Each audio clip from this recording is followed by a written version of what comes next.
Prince Eddie's death was faked on the 14th of January 1892, and he was moved to Glamis Castle in Scotland, where he had the world's longest bed and breakfast, which was over 33 years, from 1892 to 1933 plus.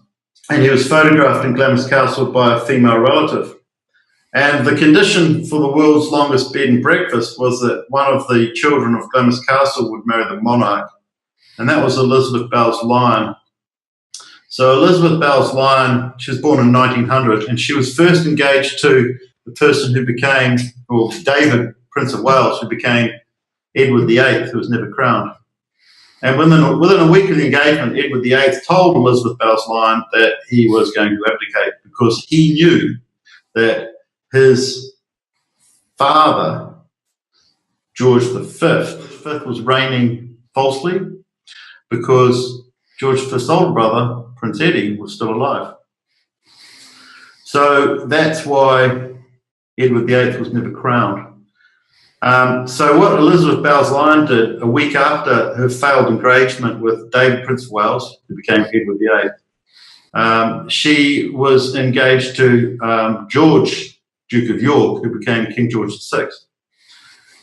King George VI had an IQ of 67, and 66 was retarded. And he had knock knees, terrible stutter, he was an alcoholic and a chain smoker. So Elizabeth Bowes-Lyon said, "Egad, I'm not having sex with him. I'm not going to marry him." So she brought her maid in, which is the whipping boy. And the whipping boy had been with her since 1907, doubling up in photographs.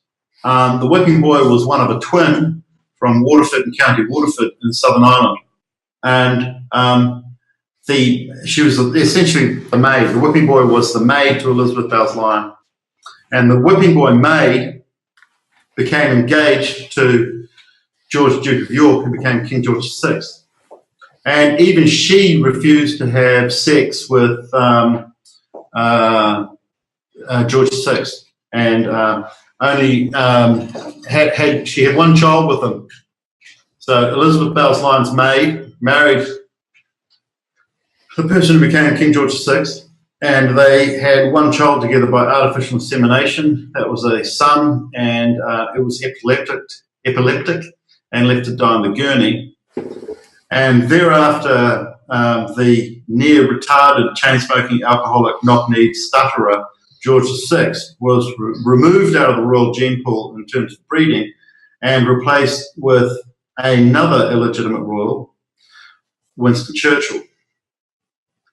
And Winston Churchill was the illegitimate child of King Edward VII, who was himself illegitimate.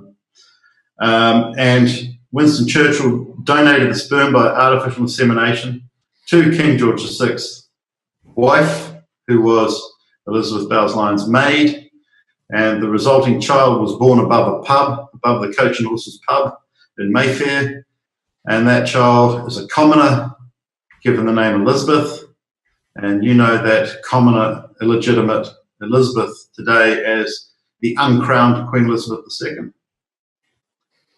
Who's actually the child of Winston Churchill. Yeah.